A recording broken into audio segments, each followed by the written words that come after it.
उन्हाळे गावातूनच गंगा तीर्थाकडे जाण्यासाठी हा रस्ता आहे। वाहनांनी जायचे असल्यास 1.5 किलोमीटर पुढे जावे लागते। गावातील शाळेच्या पटांगणालगतच असलेल्या या मोकळ्या जागेत टोटल 14 कुंडे आहेत।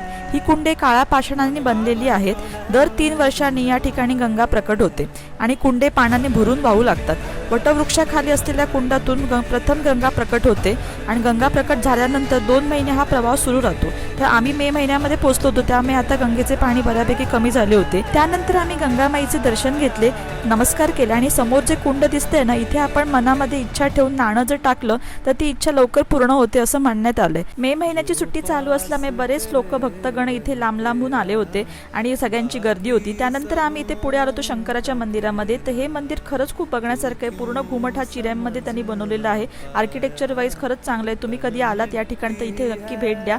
आणि यावर्षी एप्रिलमध्ये गंगा अवतरित झाल्यामुळे मे महिन्यापर्यंत त्याचा ओघ फारच कमी झाला।